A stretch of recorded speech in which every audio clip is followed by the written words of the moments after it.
Καλησπέρα σας. Είμαι ο Θανάσης και σε αυτό το πρώτο μάθημα του Word θα ασχοληθούμε με τους πίνακες. Πάμε να ξεκινήσουμε βλέποντας πώς μπορούμε να κάνουμε εισαγωγή έναν πίνακα.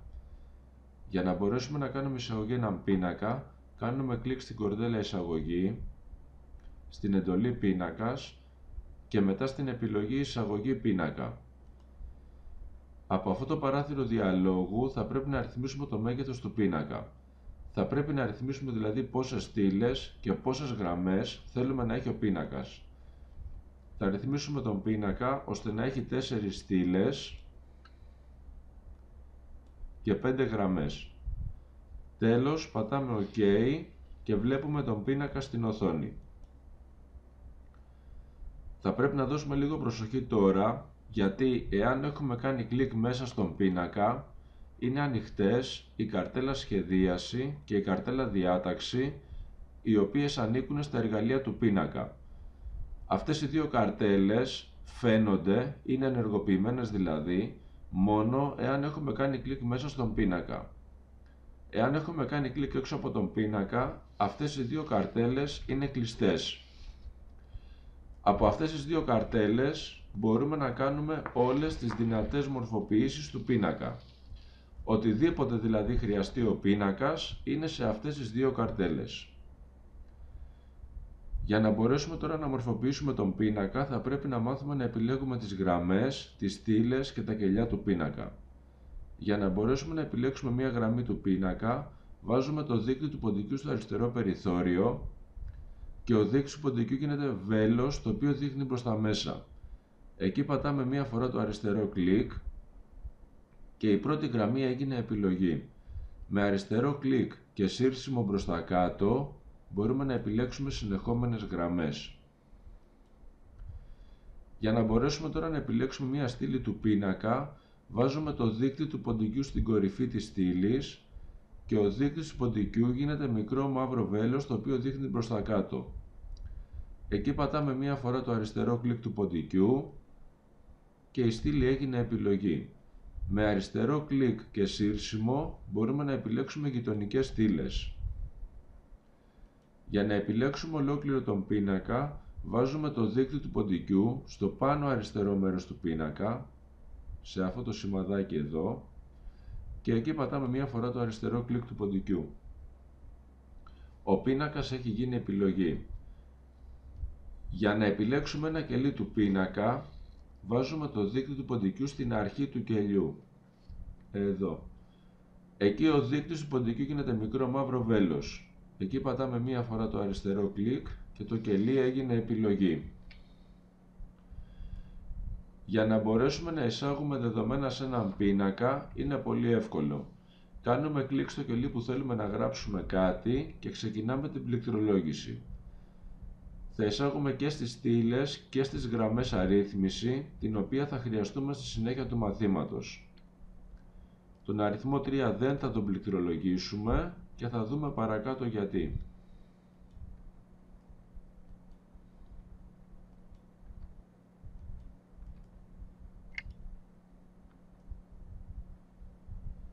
Για να μπορέσουμε να αλλάξουμε το ύψος μιας γραμμής, κάνουμε κλικ ή επιλέγουμε τη γραμμή της οποίας θέλουμε να αλλάξουμε το ύψος. Πάμε για την πρώτη γραμμή να αλλάξουμε το ύψος. Επιλέγουμε την πρώτη γραμμή. Από τα εργαλεία του πίνακα πηγαίνουμε στην καρτέλα διάταξη και εδώ έχουμε την επιλογή η οποία αλλάζει το ύψος της γραμμής. Το ύψος της γραμμής 1 είναι 0,48 εκατοστά. Θα κάνουμε το ύψος 3, θα πατήσουμε Enter και βλέπουμε ότι η πρώτη γραμμή μεγάλωσε. Με τον ίδιο τρόπο μπορούμε να αλλάξουμε και πλάτος σε στήλη. Επιλέγουμε τη στήλη της οποίας θέλουμε να αλλάξουμε το πλάτος ή μπορούμε εναλλακτικά να κάνουμε κλικ και σε ένα οποιοδήποτε κελί της δεύτερης στήλης. Το πλάτος της δεύτερης στήλης είναι 3,66, θα το κάνουμε 5 και πατάμε Enter. Για να μπορέσουμε να αλλάξουμε την οριζόντια και την κατακόρυφη στίχηση των περιεχομένων ενός κελιού, κάνουμε κλικ στο κελί που θέλουμε να αλλάξουμε τη στίχηση πάλι στην καρτέλα διάταξη και εδώ έχουμε 9 επιλογές για να μπορέσουμε να ρυθμίσουμε όπως θέλουμε την οριζόντια και την κατακόρυφη στοίχηση των περιεχομένων ενός κελιού. Θα κάνουμε τη στοίχηση να είναι και οριζόντια και κατακόρυφα στο κέντρο. Για να μπορέσουμε τώρα να κάνουμε στον πίνακα αυτόματη προσαρμογή στα περιεχόμενά του, κάνουμε κλικ μέσα στον πίνακα, πηγαίνουμε πάλι στην καρτέλα διάταξη, στην επιλογή αυτόματη προσαρμογή. Από εδώ επιλέγουμε αυτόματη προσαρμογή περιεχομένων και βλέπουμε ότι ο πίνακας έγινε πολύ μικρός ώστε να χωράνε μέσα του ακριβώς τα περιεχόμενά του και τίποτα άλλο. Όταν βέβαια πάμε να γράψουμε κάτι καινούριο στον πίνακα, το πλάτος του πίνακα προσαρμόζεται αυτόματα. Εάν επιλέξουμε αυτόματη προσαρμογή του πίνακα στο παράθυρο, το πλάτος του πίνακα θα αλλάξει και θα γίνει όσο είναι το πλάτος της σελίδας στην οποία γράφουμε.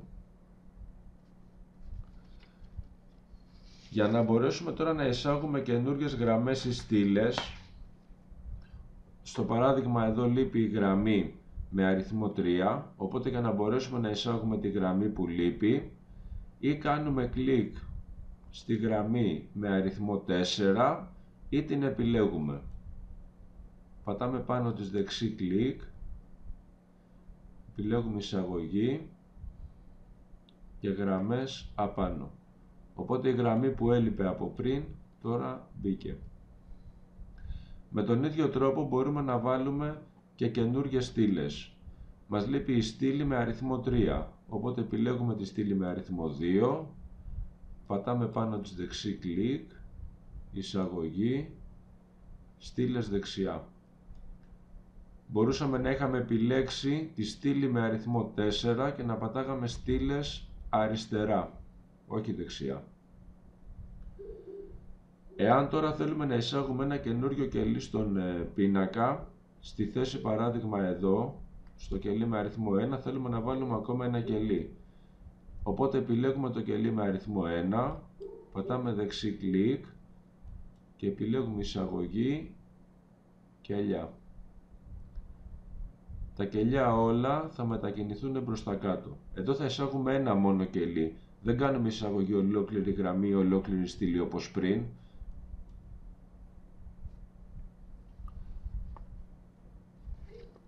Η επόμενη μορφοποίηση την οποία θα δούμε να κάνουμε είναι τα περιγράμματα και η σκίαση του πίνακα.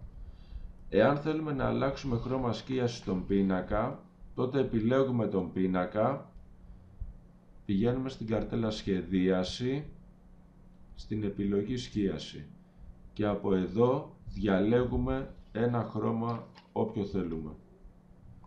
Το λευκό φόντο του πίνακα άλλαξε. Χρώμα σκίασης μπορούμε να αλλάξουμε για μία μόνο στήλη ή για μία μόνο γραμμή του πίνακα. Επιλέγουμε για παράδειγμα την τρίτη γραμμή, η οποία τώρα είναι η γραμμή με αριθμό 2.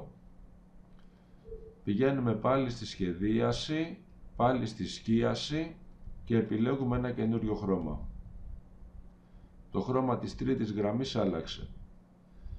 Για να αλλάξουμε τώρα περίγραμμα στον πίνακα, κάνουμε κλικ μέσα στον πίνακα, πηγαίνουμε στην καρτέλα σχεδίαση, στην επιλογή περιγράμματα σελίδας.